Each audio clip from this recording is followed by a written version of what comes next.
네, 안녕하십니까. 더불어민주당 당대변인 허영입니다.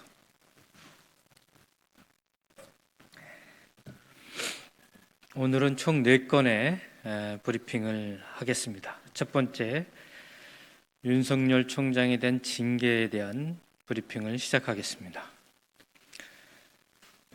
윤석열 총장에 대한 징계, 국민 위의 검찰이 아니라 국민의 검찰로 거듭나는 계기가 되어야 합니다. 검사징계위원회가 윤석열 총장에 대한 징계 심의 결과 정직 2개월의 결정을 내렸습니다. 징계위는 재판부 4차 의혹 문건 작성 및 배포, 채널의 사건 관련 감찰 및 수사방해, 정치적 중립 훼손 등 4가지 혐의에 대해 인정하였습니다. 4가지 혐의 중 어느 한 가지도 가벼운 혐의는 없습니다. 그러나 윤석열 총장은 징계위의 결과가 나오기 전에 소송전을 불사할 것을 예고했습니다. 법을 수호해야 하는 검찰총장이 위법 행위를 저질렀다는 것에 대해 자기 반성과 국민께 사죄의 모습을 보이는 것이 먼저일 것입니다. 윤석열 총장 징계의 의미는 살아있는 권력 수사에 대한 보복 차원의 징계가 아닙니다. 검찰 자체가 살아있는 최고 권력으로서 법과 국민 위에 군림하다가 받은 징계임을 잊지 말아야 합니다. 권한 남용, 죄 식구 감싸기, 기득권 지키기에 대한 민주적 통제이자 국민의 심판인 것입니다. 법과 원칙에 따라 투명하고 공정하게 진행된 징계위의 결과를 무겁게 받아들이기 바랍니다. 법무부는 징계위 결과에 따른 후속 조치를 신속히 진행해 주시기 바랍니다.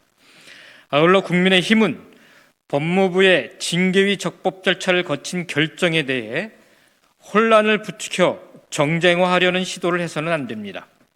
언어 도단, 비상식적 언행으로 선동할 것이 아니라 지금은 코로나19 위기를 협치로 극복해야 합니다.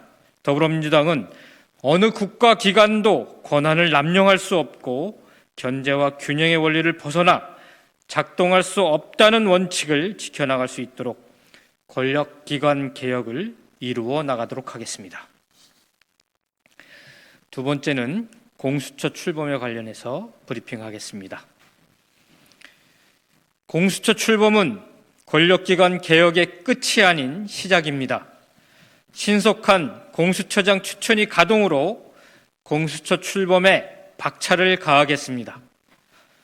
공수처법 개정안이 공포됐습니다. 우리나라 민주주의의 오랜 염원이었던 권력기관 개혁에 닻을 올린 만큼 공수처장 추천위의 신속한 가동으로 빠른 시일 내에 공수처를 출범시켜야 합니다. 군부독재 시대가 막을 내리고 민주화 시대가 열린 이후에도 권력기관은 자기 조직의 이익과 권력을 탐내며 국민과 대척점에 서 있었습니다. 2016년 국민이 촛불을 들고 2017년 대통령이 탄핵당하는 과정에서 권력기관의 권한 남용 등 민낯이 여실히 드러났습니다. 국민은 이 악순환을 끊어달라고 명령했습니다.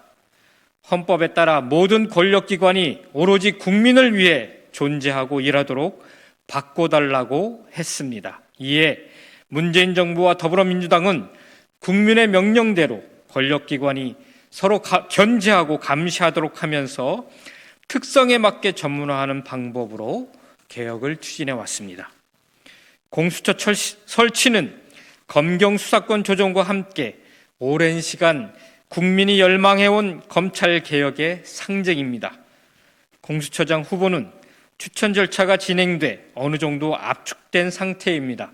이제 인사청문회 등 나머지 절차를 신속하고 차질 없이 진행하여 공수처가 정식으로 출범하는 일만 남아 있습니다.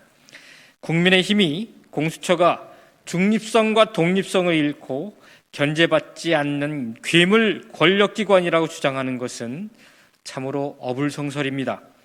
공수처는 검찰을 감시하고 혹시 있을지 모르는 공수처의 비리는 검찰이 수사할 것입니다.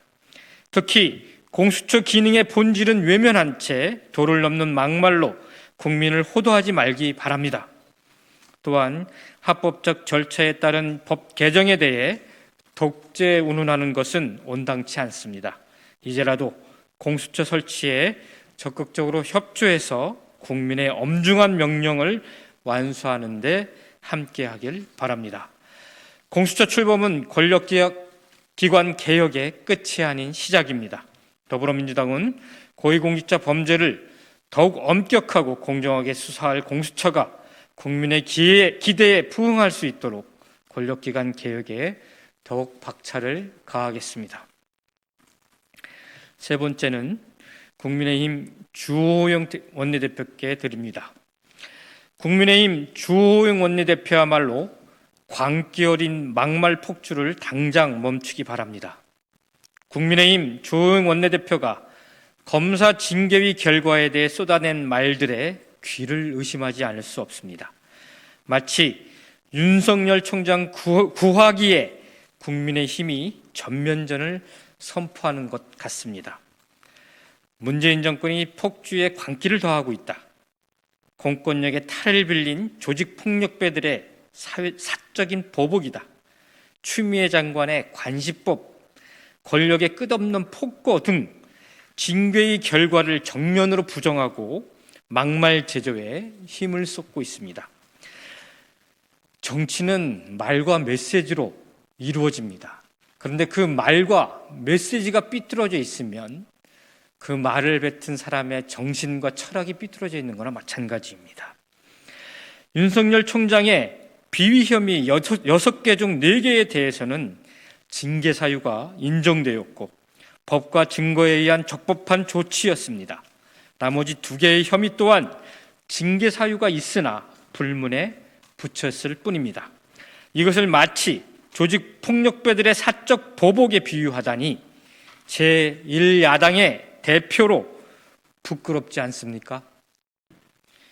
갖은 막말을 동원해 징계의 결과를 부정한다고 명백한 사실이 바뀌지는 않습니다. 주호영 원내대표의 막말 퍼레이드는 이번이 처음이 아닙니다. 지난 필리버스터 마지막 순서로 나선 주호영 원내대표는 마지막 주자답게 문재인 대통령을 향해 피 묻히고 자리에 오른 대통령이라며 그건까지 서슴지 않았습니다.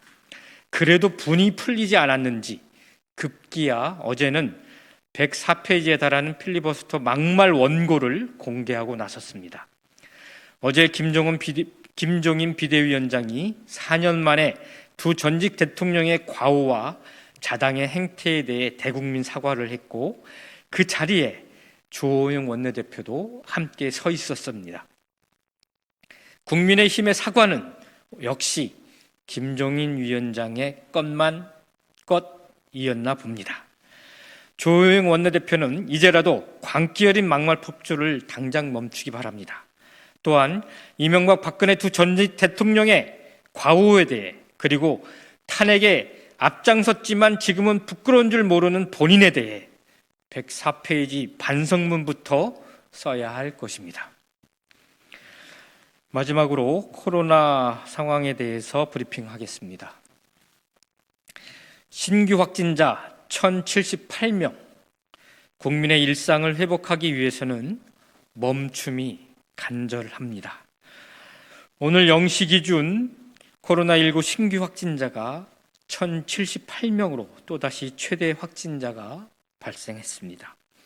수도권 거리두기 상향 조정과 방역 강화에도 일상 속 감염의 고리가 끊어지지 않고 있습니다. 김제 요양병원과 종교시설 등에서 집단 감염이 이어진가 하면 주말 동안 북적이던 방문객으로 우려스럽던 강원도 스키장에서도 확진자가 발생하고 있습니다. 다시 한번 간곡히 호소드립니다. 방역수칙 준수, 재택근무를 일상화하고 회식과 모임 등 외출은 최대한 삼가해 주시기 바랍니다. 국민의 일상을 회복하기 위해서는 모두의 멈춤이 절실합니다. 일상을 멈추고 계신 국민과 방역 일선에서 밤낮 없이 싸우고 계신 관계자 여러분께 다시 한번 깊은 감사와 또 송구한 마음을 전해드립니다.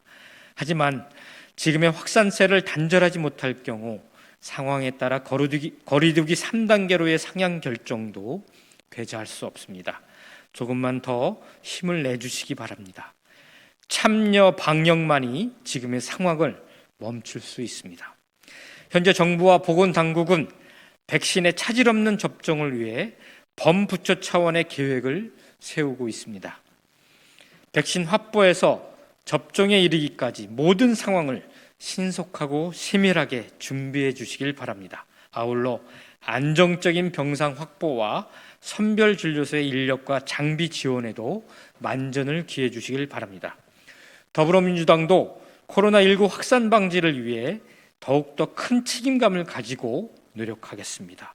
중앙정부와 지방정부를 잇는 매개자로 역할하며 종교시설 병상 확보 등 가용할 수 있는 자원과 지혜를 모아 협력해 나아가겠습니다.